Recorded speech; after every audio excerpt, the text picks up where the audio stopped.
¿Qué importancia le damos al sacrificio de la misa y a la comunión en la mesa del Señor? Todas las buenas obras del mundo reunidas no equivalen al santo sacrificio de la misa, porque son obras de los hombres, mientras que la misa es obra de Dios. Gocemos de estas bendiciones, escuchando Fraternidad para sanar el mundo.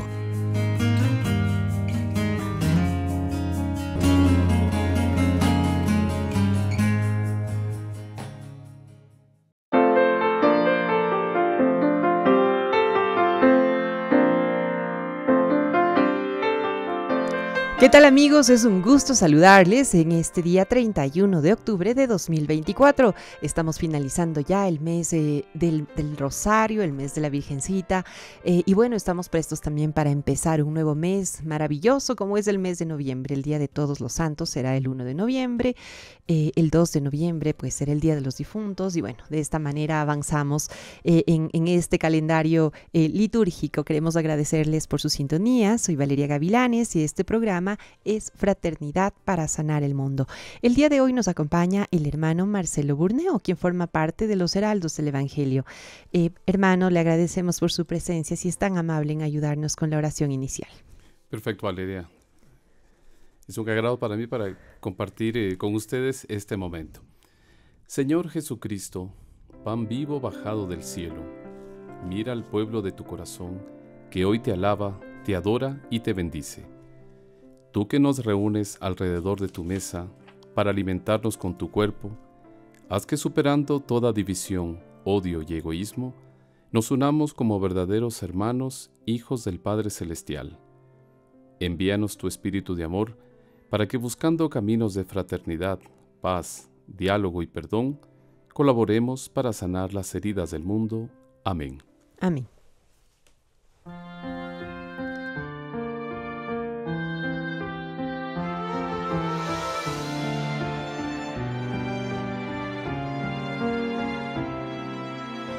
Fraternidad para sanar el mundo, eso nos muestras, Señor, desde la cruz.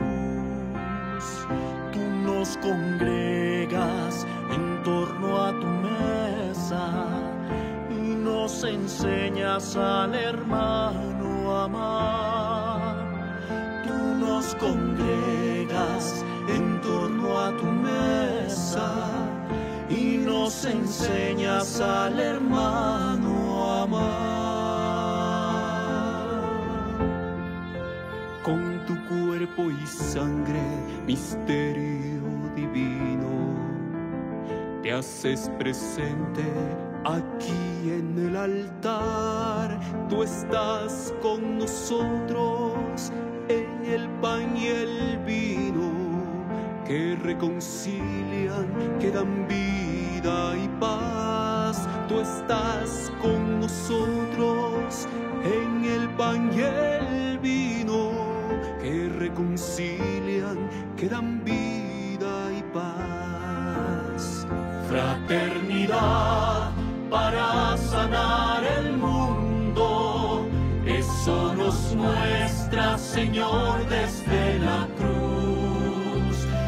Nos congregas en torno a tu mesa y nos enseñas a leer. Escuchamos el himno oficial del 53º Congreso Eucarístico Internacional, llevado a cabo en Quito hace un mes y medio, en torno a tu mesa. Y bueno, en esta mañana queremos nuevamente saludar a nuestro invitado en los estudios de Radio María. Es el hermano Marcelo Burneo, quien forma parte de los Heraldos del Evangelio. Bueno, vamos a hablar sobre algunos temas referentes al mes del Rosario, que termina, como les había indicado también, al Día de Todos los Santos e igualmente al Día de los Difuntos. Sin embargo, antes a nuestros queridos oyentes quisiera contarles algunas novedades que nos muestra Vatican News.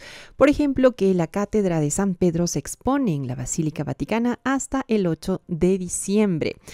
El trono de madera, símbolo de la primacía del príncipe de los apóstoles, retirado de su monumental relicario de bronce dorado para permitir los trabajos de preparación del jubileo, pues podrá admirarse en el altar de la confesión se está admirando ya desde el domingo 27 de octubre.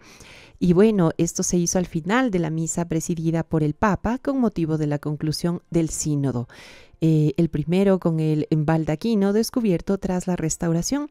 La antigua sede permanecerá en la veneración de los fieles hasta el 8 de diciembre. Estas noticias que podemos conocerlas, que se están llevando a cabo a nivel internacional por parte de la Santa Iglesia. Bueno, un poco volviendo al tema acá que les había anunciado nuestros queridos amigos, comentarles que el hermano Marcelo Burneo, nuestro invitado el día de hoy, tiene 49 años, forma parte de los heraldos del Evangelio desde hace 30 años y bueno, está formando parte del equipo que se encuentra en Tumbaco, en Quito, Guayaquil y Cuenca en nuestro país. Los heraldos están en 60 países, nos ha contado, y también en Colombia y Ecuador son conocidos como los Caballeros de la Virgen. Hermano Marcelo, buenos días, gracias por estar con nosotros. Bueno, quienes nos siguen en redes sociales pueden verle también su vestimenta que le tienen a la Virgencita de Fátima en su costado superior izquierdo, en la parte del corazón. Tienen una vestimenta muy particular que en ocasiones a lo mejor muchos de nuestros amigos oyentes lo han visto en la calle. Quisiera empezar por ahí, hermano Marcelo. ¿Cuál es el significado de la Virgen en la misión que ustedes emprenden y cuáles son las características de su atuendo? Con mucho agrado, Valeria. Un saludo para todos nuestros amigos de Radio María. Es muy característico, como usted bien dice, nuestro hábito, y mucha gente se preguntará, bueno, primero, ¿por qué los colores de este hábito? Cuando se inició el apostolado en Brasil, por el inspirador de los heraldos, el doctor Plinio Correa de Oliveira, él formó parte de un sodalicio de la Orden Tercera del Carmen. Por eso es el color marrón y crema característico en nuestro hábito. La cruz es la cruz del apóstol Santiago, solo que su original es solo de color rojo. Pero nuestro fundador quiso colocar el blanco como un símbolo de la integridad. Porque la persona que se consagra a Dios, que quiere servir a la iglesia, debe ser íntegra. No hay otro camino. O sea, Dios nos llama a todos para la santidad. Religiosos o laicos, todos estamos llamados al camino de perfección. Nuestro Señor dice, sed perfectos como vuestro Padre Celestial es perfecto. Quiso adornar este hábito con un medallón que significa que tiene a Jesús Eucaristía, tiene a la Santísima Virgen y tiene las llaves de San Pedro, justamente porque esa unión con la cátedra de Pedro, que todo católico debe tener. Si falta uno de esos tres amores, Jesús, María y el Papa, no se puede decir que sea católico. Ya, perfecto. Bueno, Padre, muchas gracias. Así es, y la Virgen nos lleva también a su Hijo, como siempre. El tema de hoy es de la oscuridad a la luz, a propósito de la Santa Eucaristía. Entonces, de la oscuridad a la luz, la presencia de Cristo en la Eucaristía. Padre, en estos momentos en los que la humanidad atraviesa situaciones un poco difíciles, en donde a veces los ánimos decaen, en donde el ambiente se torna un poquito gris, ¿cómo mantener esa luz que viene desde la Eucaristía para ir alumbrando el mundo? Una muy buena observación de su parte, Valeria, y yo la invito a usted para trasladarnos en el tiempo al momento que se da con los discípulos de Emaús. Nuestro Señor, en sus 3 años de vida pública, Él solo pasó haciendo el bien. Predicó, hizo milagros, hizo apostolado, estuvo con las multitudes, dio de comer a tantos hambrientos, y bien es cierto que no era la función principal. Nuestro Señor en 2 ocasiones dice la Escritura que Él multiplicó los panes y los peces, pero no era el principal objetivo de Él, a tal punto que Él les dirá después, ustedes me siguen porque les di de comer pan, pero eso no es lo importante. Aspiren a las cosas del cielo. Pues bien, los discípulos de Emaús vieron a nuestro Señor, estuvieron con Él, convivieron, vieron tantas maravillas, los milagros, las palabras de Él, las promesas de nuestro Señor, pero en cierto momento nuestro Señor es llevado a la cruz y muere. Y podemos hacer una analogía con los tiempos actuales, porque es como que la fe ha llegado a una situación tan crítica que pocas son las almas que frecuentan las iglesias con mucha fe. Ya no es ese fervor de décadas anteriores. Y como que esa esperanza se pierde, y así los discípulos de Emaús en la época también dijeron, todo fue un sueño. Nuestro Señor nos habló del reino de Él, todo magnífico, maravilloso, pero murió y está en el sepulcro. Y como que ese desánimo, ese abatimiento tomó cuenta del alma de ellos. Y es importante recordar que Dios nunca nos abandona, a tal punto que el Divino Maestro se apareció atrás de ellos. Fue caminando, apresuró el paso, como quien no quería estar con ellos, porque es lo que lo cuenta San Lucas, y por lo tanto, si San Lucas cuenta todos los detalles, era uno de los dos. Y nuestro Señor en cierto momento dice, amigos, ¿de qué están hablando? ¿Pero cómo? Tú eres un forastero, ¿no te has dado cuenta que mataron a Jesús de Nazaret, un hombre grande en obras? Y ya es el tercer día. Claro que han dicho algunas mujeres que lo vieron, pero nosotros no lo hemos visto. Nuestro Señor comienza a hacer apostolado, a reavivar esas brasas que se estaban apagando, del entusiasmo. Nosotros internamente en los Caballeros de la Virgen hablamos del flash, así como esa cámara que lanza el flash para captar la foto. Hay flashes en la vida de todos los católicos, ciertas impresiones cuando la gracia de Dios tocó, encendió esa brasa, y los apóstoles de Emaús, los discípulos de Emaús, la estaban perdiendo. Y nuestro Señor comienza a reavivar eso, a tal punto que quedaron tan contentos que lo invitaron a su casa. Quédate con nosotros, Señor, que ya es tarde.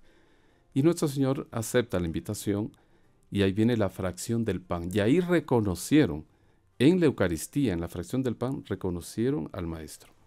Solo Él decía, pero con razón, porque cuando Él nos hablaba, nuestros corazones se encendían.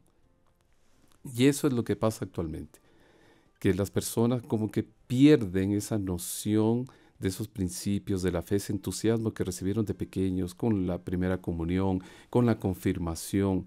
Como dejaron de frecuentar los sacramentos, esas brasas se van apagando. Pero no todo está perdido. Es posible restaurar. Ujú. Y bueno, un poco esto también viene a colación. Hoy es 31 de octubre y bueno, hay una fiesta un poco consumista, lo diría, en donde se preparan cosas oscuras. Ah, claro. Sin embargo, sin querer entrar en detalle ni mayor reflexión en torno a ello, pero también entender que el centro de la vida del cristiano hoy y siempre es la Santa Eucaristía y la claridad y la luz que Dios nos trae, ¿verdad? Exactamente, sin entrar mucho en la parte histórica y también promocionar esto, porque no se entiende que el católico se deje llevar por la moda.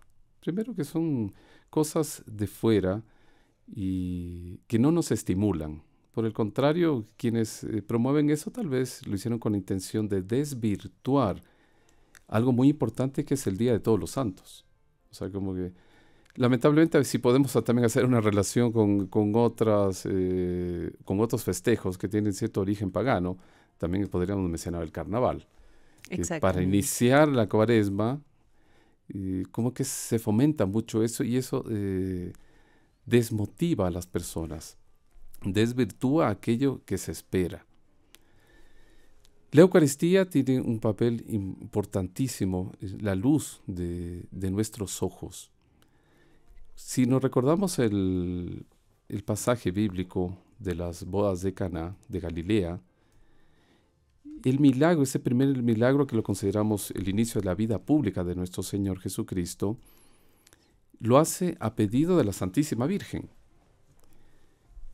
Y algunos comentaristas se inclinan a decir que la Santísima Virgen pensaba, o nuestro Señor ya le había comentado que en algún momento Él se iba a dar como alimento.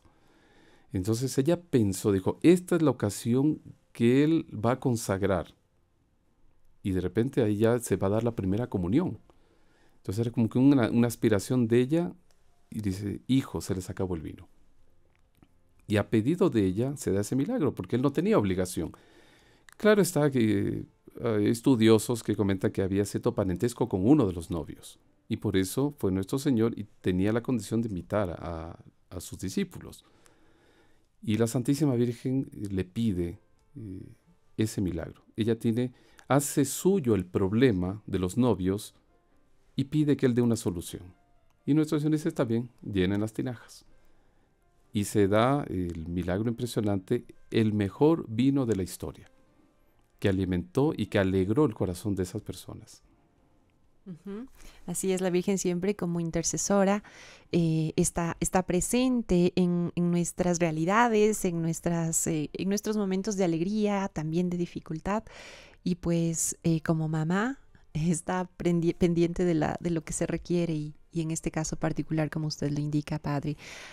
Así es la Eucaristía la que nos permite ir iluminándonos iluminando este mundo, esta Santa Eucaristía que Jesús mismo la instituyó y que está presente todos los días de nuestra vida y es esa fuente de alimento para el católico, para el cristiano. Y que está más visible, Valeria, de lo que nosotros nos imaginamos.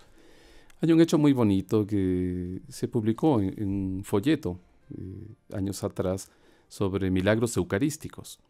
Y este hecho se da en Inglaterra. Creo que el nombre del niño era Pedro. Este niño padecía mucho en su casa porque su padre era muy colérico. Agredía a su madre, no daba el ejemplo, pero lo que más le causaba tristeza a este pequeño era el hecho de que este hombre no frecuentaba la iglesia. Y veía a su madre que rezaba mucho por él, por la conversión de su marido. Este niño estaba preparándose para la primera comunión y el profesor, que era un sacerdote, le dijo, Jesús está presente en la Eucaristía, cuerpo, sangre, alma y divinidad. Y Jesús está ahí en el sagrario. Esa es la casa del Señor, el sagrario, tan pequeña. Y el objeto más precioso dentro de una iglesia es el sagrario, y tan pequeño. Pues bien, esas palabras se grabaron en la mente de este niño, y él dice, es la ocasión, yo tengo que pedirle a Jesús lo que tanto quiero, y lo que mi madre pide. Pues bien, él esperó que los niños ya se fueran, que acabaran su aula de catequesis, y él se fue así, sigilosamente se fue hasta el sagrario. Llegó a la puerta del sagrario y comenzó a golpear. Dice, Jesús, ¿estás ahí? Silencio total. Ni una sola respuesta. Él volvió a golpear. Jesús, ¿estás ahí? Y la tercera vez el niño le dice, mi profesor de catequesis nos dijo que tú estás aquí en el sagrario, que estás ahí. Volvió a golpear la puerta y ahí, oh milagro, se escucha una voz. Sí, estoy aquí. ¿Qué deseas? Con esa candura, el niño, con propia la inocencia del pequeño, no se sorprendió. Cualquiera de nosotros realmente moriría de felicidad, ¿sí o no, Valeria? Escuchar la voz de nuestro Señor desde el sagrario, uno se desmaya de emoción. Pero esa es la afinidad que tienen los pequeños, y de eso a veces no se trata cuando se debe explicar lo que es la inocencia, o sea, inocencia sin maldad. Esa afinidad que los pequeños tienen con las cosas de Dios, con mucha facilidad se relacionan. Y ahí el niño le pide, con toda la confianza, le dice Jesús, mi madre sufre mucho, porque mi padre no quiere venir a la iglesia. Y ahí nuestro Señor le dice, pues bien, se hará como tú quieres. Y a la semana siguiente, misteriosamente, decimos misteriosamente que sabemos que es la gracia de Dios, le obtuvo ese milagro al pequeño y el padre se convirtió. Entonces es una prueba, este hecho, y cuántos otros que podríamos mencionar aquí, son testimonios de que nuestro Señor está realmente en la Eucaristía. Nuestros ojos físicos no lo ven. Nosotros vemos solo la accidencia, vemos el pan, las características del pan, vemos las características del vino, que son las accidencias. Pero en el momento de la consagración se opera ese gran milagro. Dios asume y se da la transubstanciación, que es algo realmente maravilloso, y de eso vive la iglesia. eclesia de Eucaristía, como decía el Papa Benedicto XVI. Ujú. Así es, y como pues habrán sin duda muchísimos más milagros públicos aceptados por la Madre Iglesia, y pues el milagro que cada día nosotros tenemos de la fe, de la gracia del Señor que se derrama en nosotros, y bueno, de su generosidad, y como usted lo ha dicho, a lo mejor haciendo un poco de reflexión en torno a su comentario, es importante también, aunque seamos ya grandes, tocar esa puertita, porque el Señor pues está presto para atendernos. Y bueno, vamos en este momento a un pequeño corte musical y vamos a escuchar una linda canción a nuestra Madre, la Virgen María.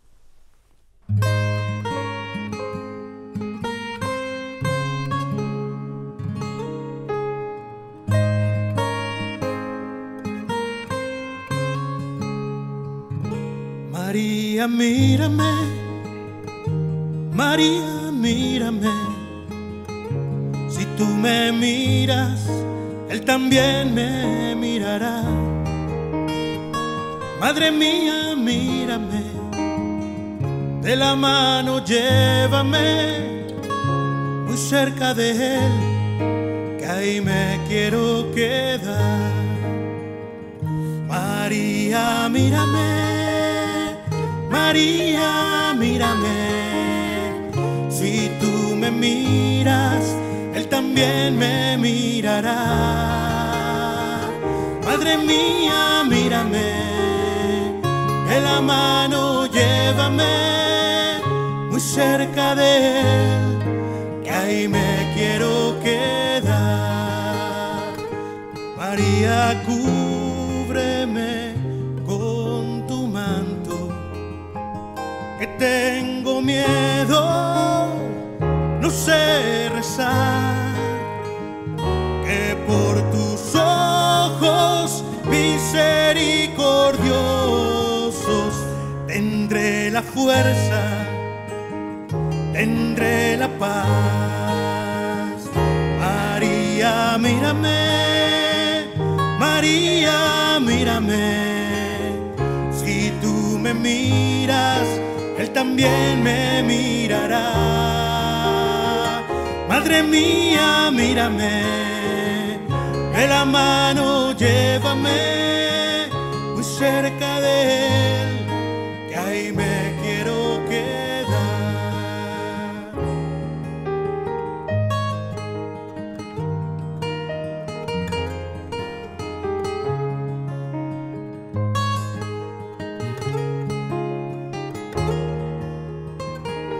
Madre, consuélame de mis penas, es que no quiero ofenderte más, que por tus ojos misericordiosos quiero ir al cielo y verlos ya.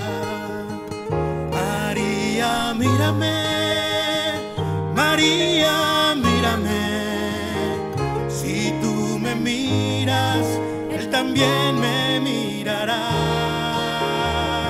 Madre mía, mírame, de la mano llévame muy cerca de Él, que ahí me quiero quedar.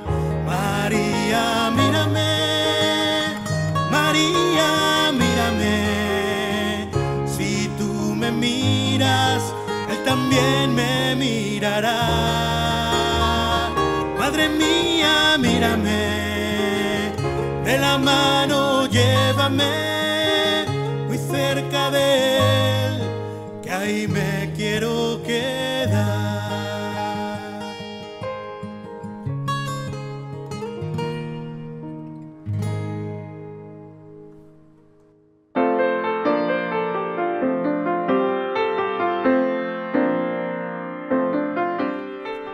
Escuchamos la canción María, mírame, de Ministerio Salve. Hoy, 31 de octubre, estamos hablando del tema de la oscuridad a la luz, la presencia de Cristo en la Eucaristía.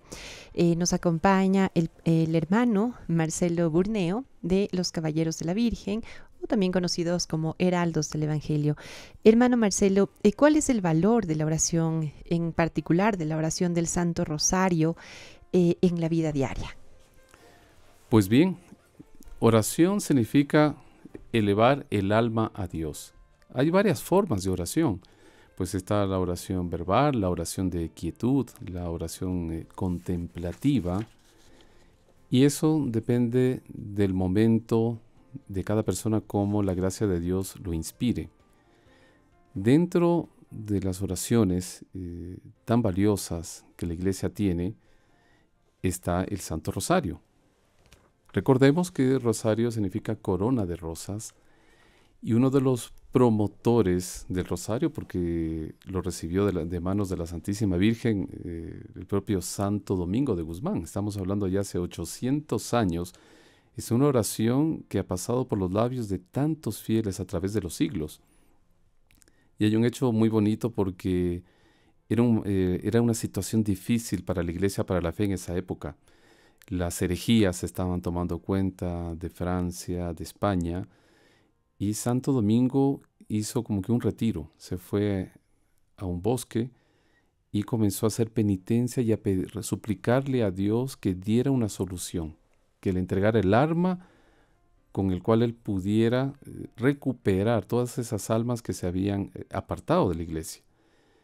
Y en el auge de esa oración, de esa súplica de Santo Domingo, la Madre de Dios nos hizo esperar. Dice: Domingo, ¿sabes qué arma es la que mi hijo quiere utilizar para la conversión de los pecadores? Señora, solo usted lo sabe. Y él le dijo: predica el salterio. O sea, predica, porque el salterio, bueno, cuando hablamos de las 150 Ave Marías, en la época pues eran los misterios gozosos, dolorosos y gloriosos. Después se incrementaron los luminosos por el Papa Juan Pablo II. Pero era costumbre para los fieles en el Antiguo Testamento de meditar los 150 salmos. Y de ahí quedó esa tradición de rezar los Padres Nuestros, las Ave Marías, pero la Santísima Virgen ya oficialmente se lo entrega a Santo Domingo. Dijo: este va a ser el medio por el cual usted va a atraer nuevamente a los fieles. Y a partir de ahí la orden predicadora, que es, conocemos a los padres dominicos, el nombre oficial de ellos es Orden Predicadora. Y comúnmente por Santo Domingo pues les decimos los dominicos. Comenzaron ellos a difundir, porque la misión de los dominicos, gracias a su fundador y a la visión que tuvo la madre de Santo Domingo, pues cuando estaba gestando a ese niño, ella tuvo algunos sueños, que ella daba a luz a un cachorrito, y ese cachorrito tenía una ramita, y de la boca de ese cachorrito salía fuego. Y ella quedó asustada, como toda madre, con esos sueños. Dijo: ¿Qué es lo que va a pasar? ¿Este niño qué va a hacer? Y era el hombre que iba a ladrar el Evangelio, a predicar. De ahí el nombre de Orden Predicadora.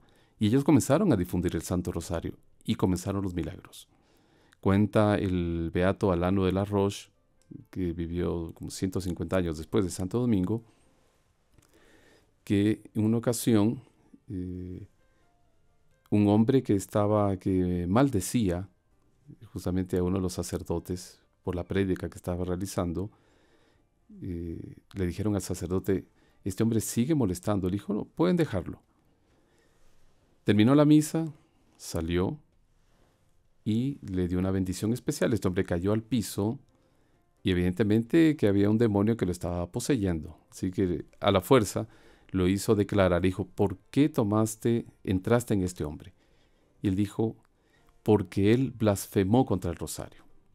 ¿Y cuántos son?, le dijo el sacerdote. Somos 15,000 que estamos acá adentro, por los misterios del rosario. Y conforme el pueblo comenzó a rezar, fueron saliendo uno por uno todos los demonios, como una señal, y la Santísima Virgen permitió ese hecho para demostrar la importancia y el efecto que el Santo Rosario tiene. Hermano Marcelo, ahora son 5 misterios, ¿verdad? Y ya no son 150 Ave Marías o salmos, como era al principio, pero bueno, lo que quiero llegar es a que Ahora el rezo del rosario se lo puede hacer en 15 minutos, en media hora. Claro, Es son decir, 5 decenas. así es. Entonces, ¿cómo poder rezarlo sin creer que está difícil, que está larguísimo, que está aburrido? ¿Cómo animar a nuestros amigos oyentes a que lo hagan? Pensar lo siguiente, el rosario es el compendio de los misterios de la fe cristiana. Cuando hablamos de los misterios gozosos, hablamos desde el nacimiento del niño Jesús hasta la pérdida de él en el templo y el hallazgo.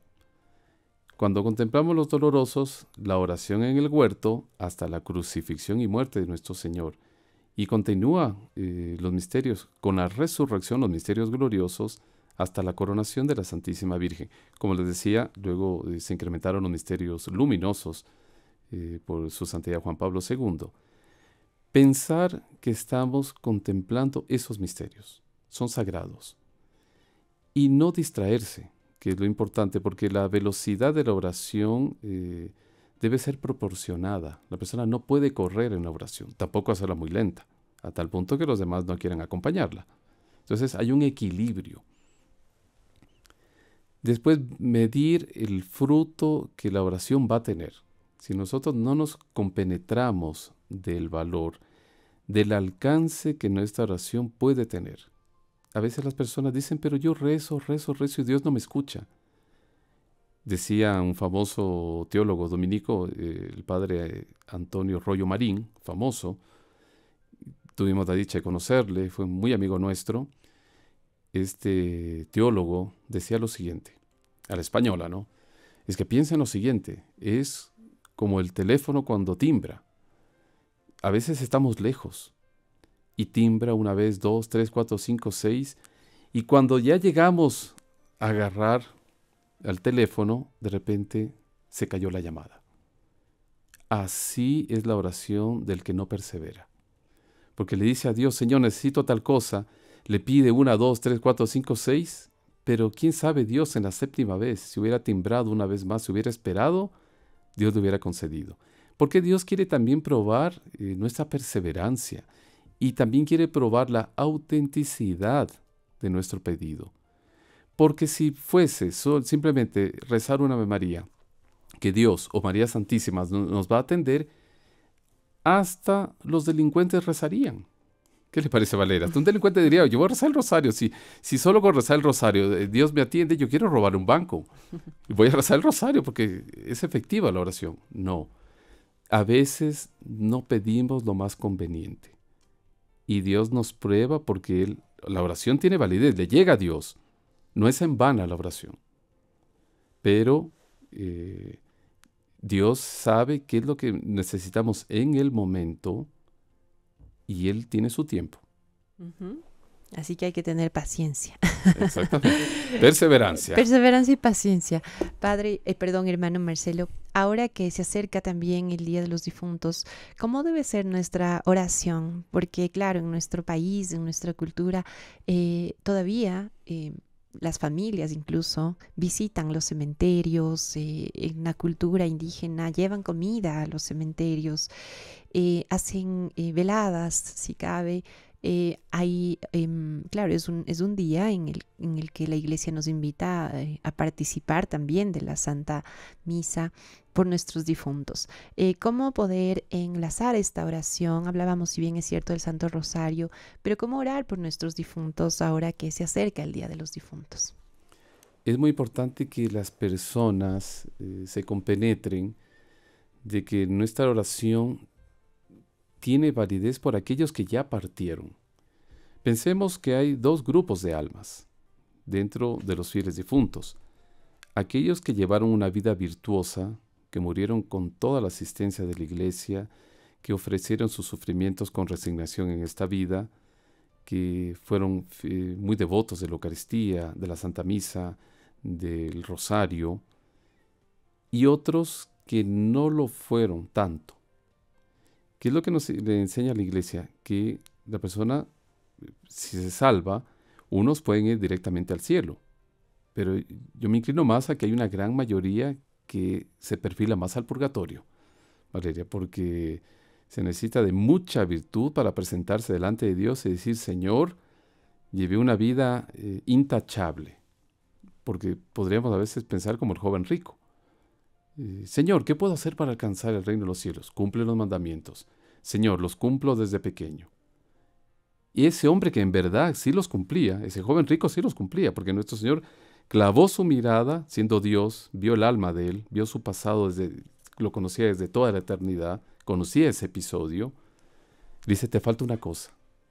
A ese muchacho, que era un hombre honesto, que pagaba a sus trabajadores, y que estaba preocupado de su familia, que cuidaba a sus padres, que tenía amigos, que era un hombre moderado, correcto. A ese hombre Dios le dice, te falta una cosa, deja todo y sígueme. Ahora, nosotros no estamos en la condición del joven rico, de ser eximios cumplidores de los mandamientos. Aspiramos a eso. Y entonces la iglesia nos enseña que hay un lugar donde las personas van a purificarse. Alguien me dirá, hermano, pero en la Sagrada Escritura no consta el término purgatorio. Y tiene toda la razón. Como palabra, como término purgatorio no existe. Pero sí nuestro Señor lo hace mención en varias ocasiones de un lugar donde las personas van a purificarse. Y ahí en el Antiguo Testamento, pues en el segundo libro de los Macabeos, encontramos el episodio de Judas Macabeo, que quedó muy preocupado por los soldados que desobedecieron las órdenes de no coger los ídolos del pueblo pagano y se los metieron dentro de las vestiduras como botín de la victoria que habían tenido contra ese pueblo, y justamente fueron los que murieron. Y Judas Macabeo, cuando fue a enterrarlos, encontró esos objetos paganos, esos ídolos, en manos de estos soldados caídos. Quedó preocupado Judas, mandó a hacer una colecta y le pidió al sumo sacerdote que ofreciera un sacrificio expiatorio por aquellos caídos. Por lo tanto, ya en el Antiguo Testamento tenían noción de que se podía ofrecer por aquellos que partieron, que se nos adelantaron, que se podía ofrecer. El rosario, por nuestros fieles difuntos, es importantísimo ofrecerlo. Comentaba un obispo, me acuerdo en una homilía, que él decía, bueno, ¿cómo se hacen merecedores de nuestras oraciones los difuntos? Y él explicaba, dice, conforme la persona haya sido devota en esta tierra, ya sea de la misa, las misas que se ofrezcan tendrán una aplicación completa por esa alma. Si la persona fue devota del Santo Rosario, los rosarios que nosotros hagamos se aplicarán enteramente por esa persona. Si asistía a las procesiones, una procesión, una caminata que hagamos, Dios la va a aplicar. Pero si esa persona en esta tierra no fue muy devota, nosotros igual podemos rezar, pero ya no tendrá el alcance como que si ella lo hubiera sido. Pero en todo caso podemos ofrecer misas constantemente y rezar por nuestros fieles difuntos, que claro, en nuestro país en alguna ocasión escuchaba que las fechas, los feriados en donde mayor movimiento existe es en el Día de la Madre y en el Día de los Difuntos.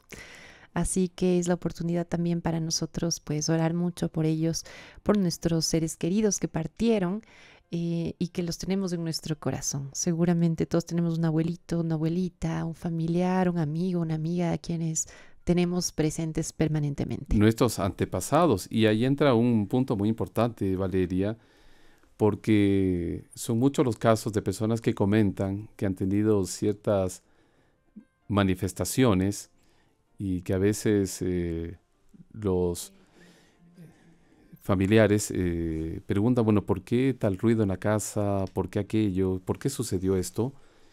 Dios permite que tal vez amigos nuestros o familiares se manifiesten para pedir oraciones. Y es el caso, los testimonios que cuenta esta famosa alemana Eugenia von der Leyen.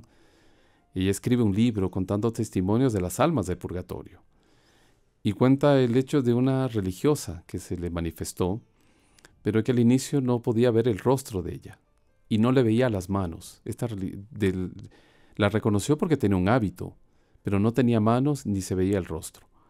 Y ahí Eugenia, después del susto que tuvo de ver esta aparición ahí en su cuarto, Le dice, ¿quién eres? Y ahí dice, yo vengo por permiso de Dios. Y estoy purgando porque no fue una eximia cumplidora de la misión que yo tuve en el convento. Y Eugenia le dijo, ¿cuál era tu misión? Dice, en el convento yo me encargaba de lavar la ropa y de arreglar la ropa para las donaciones, para albergues de niños. Y ella se encargaba de lavar y coser y alistar esa ropa para poder entregarla. Y por negligente, en una ocasión yo dejé varios bultos de esa ropa. Por pereza no quise arreglar y la escondí en un zaguán ahí del monasterio. Entonces, por eso estoy purgando. Y por eso ves que no tengo manos. Perfecto. Bueno, vamos a orar mucho por nuestros difuntos, por nuestros seres queridos. Y claro, a orar, a pedirle al Señor misericordia por ellos y desde ahora también por cada uno de nosotros, ya no tener pereza. Exactamente. Bueno, vamos ahora a otro corte musical y volvemos. Esto es Fraternidad para Sanar el Mundo.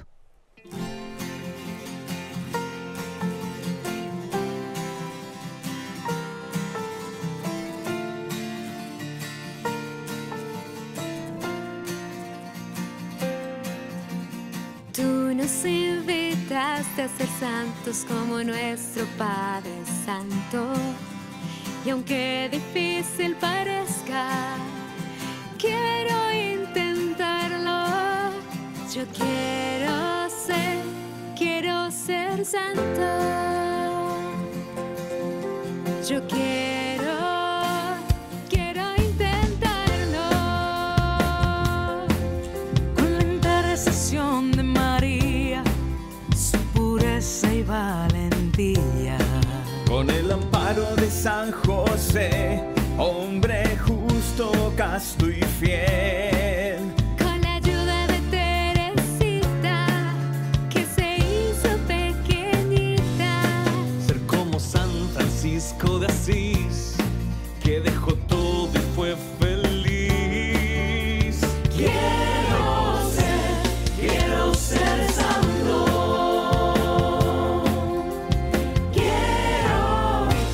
Quiero intentarlo. Como San Juan Bosco, que a los jóvenes contagió alegría. Como San Francisco de Sales, con paciencia, dulzura y simpatía. Como Santo Domingo sabio, preferir morir antes que pecar. Como Santa María Goretti, al custodiar con valor su virginidad. Quiero ser santo. Quiero ser santo. Quiero intentarlo. Quiero ser santo.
Escuchamos la canción Quiero ser santo de Angélica Ríos y en esta linda canción pues escuchamos los nombres de muchos santos de la Iglesia Católica, San Agustín, Santa Teresa, en fin. Tenemos santos modernos también en el sentido de, por ejemplo, Acutis, nuestro santo de la tecnología, Carlo Acuti, que es uno de los jovencitos que falleció a temprana edad y bueno, ahora es el santo de la Eucaristía y es el santo también de la era digital.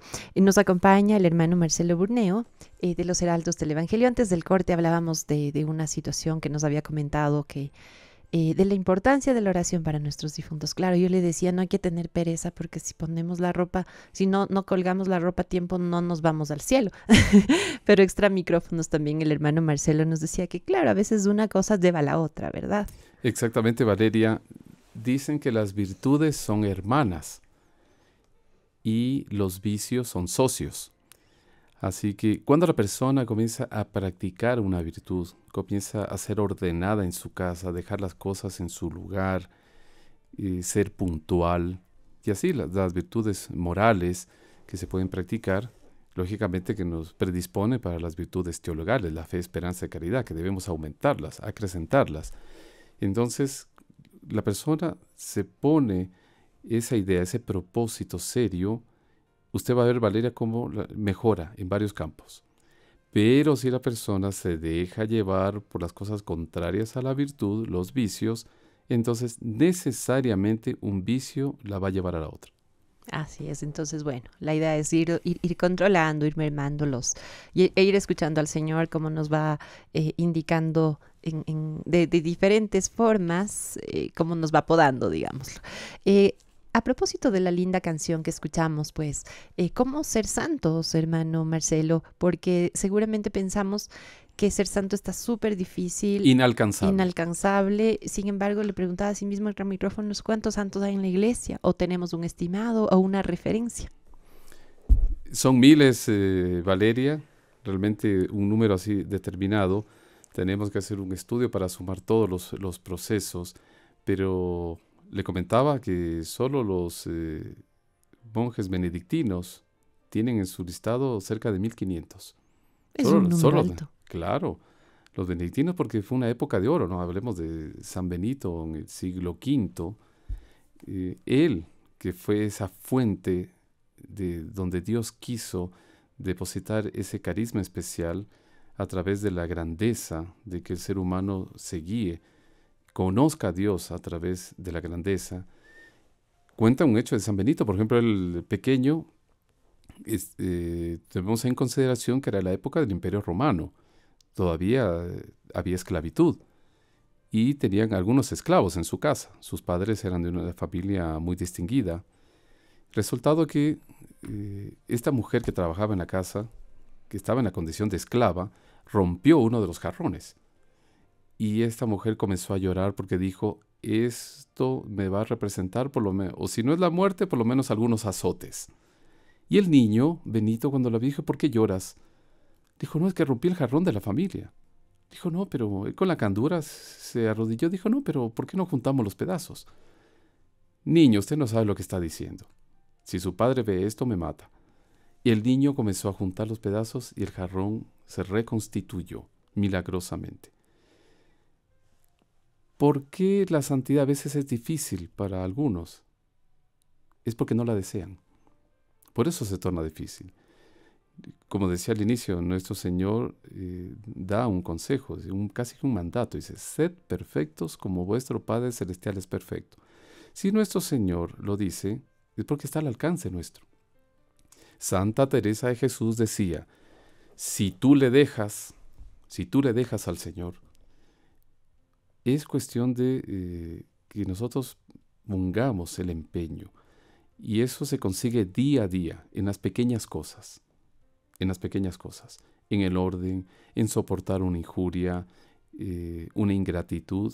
La persona va acumulando esos actos que tienen un mérito enorme a los ojos de Dios.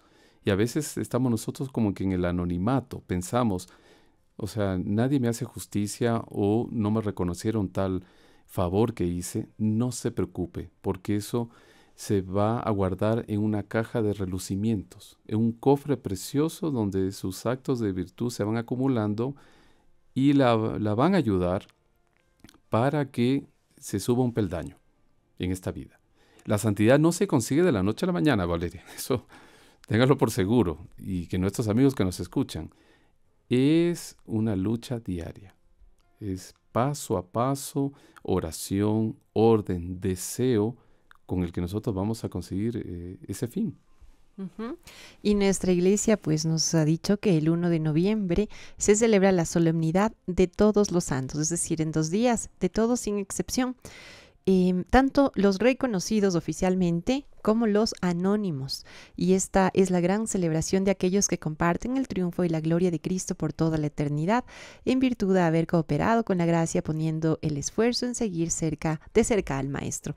Es decir, padre, perdón, hermano otra vez. Le digo padre, pero usted Me es está hermano. subiendo ya de rango, Valeria. ¿Cuál es esta diferencia entre hermano y padre? Dentro de la vida religiosa, pues hay un sinnúmero de normas, nosotros le llamamos el ordo de costumbres, también podrían ser las constituciones, que son ese lineamiento por el cual estas personas que optan por la vida religiosa van a tomar en consideración, van a guiarse por ese ordo de costumbres.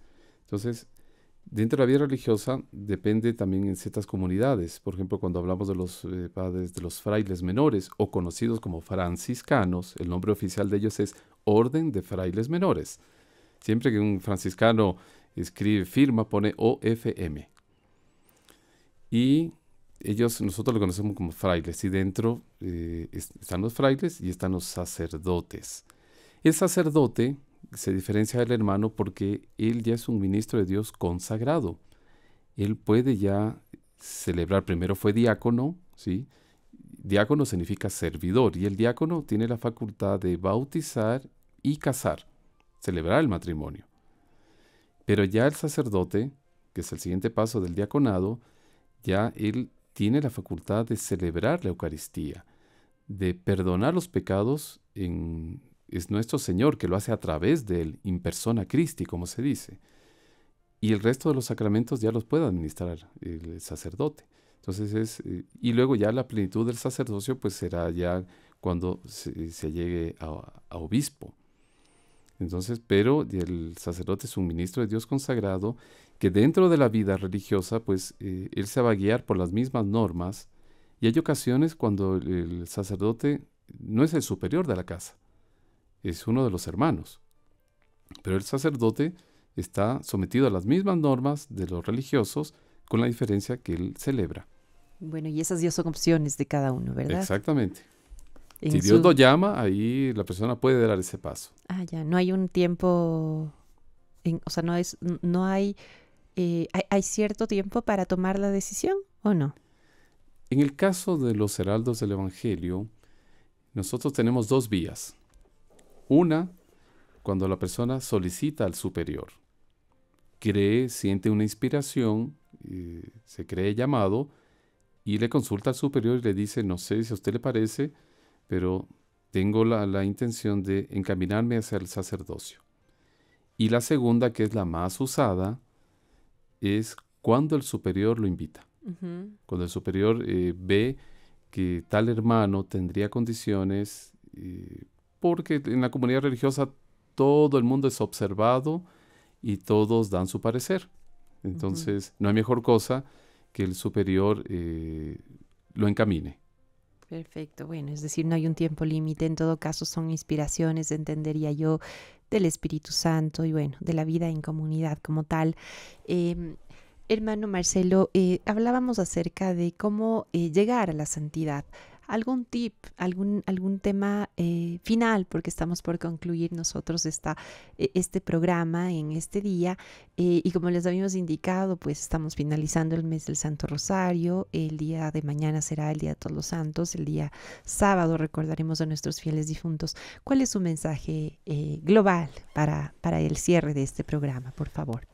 Sí, Valeria, lo primero que la persona debe hacer, y es el consejo que muchos nos dan, es la persona reconocer las debilidades. Ese es el primer paso. Cuando la persona, así como nuestro Señor en el Evangelio, nos recuerda el hecho de la oración del publicano y del pecador, el pecador, del fariseo y del publicano, el publicano va y le dice: Señor, ten compasión de mí, que soy un pecador. Y le pide perdón, se golpea el pecho, llora. Y el otro, el fariseo, le dice: Señor, te doy gracias porque no soy como ese pecador. Y ahí está la gran diferencia. La persona que reconoce las faltas, que ve sus debilidades, es una persona que está ya encaminada. Y ese es el primer paso: reconocer las debilidades y saberse aprovechar de los defectos. Como decía San Alfonso María de Ligorio, aprovechar, encaminar el defecto que la persona tiene, aprovecharlo, conocerse a sí mismo y corregir, y dar ese paso. Y segundo, ser un devoto de la Eucaristía, y en el camino de la santidad es imposible que la persona no sea devoto de la Santísima Virgen. Perfecto, muchísimas gracias, hermano Marcelo Burneo de los Heraldos del Evangelio. Nos ha acompañado en esta mañana con el tema La Eucaristía, de la oscuridad a la luz. Esto es Fraternidad para Sanar el Mundo, y nos vemos, nos escuchamos, y también a través de nuestras redes sociales nos vemos el siguiente jueves a las 9 horas. Muchísimas gracias y que tengan todos un feliz y bendecido feriado.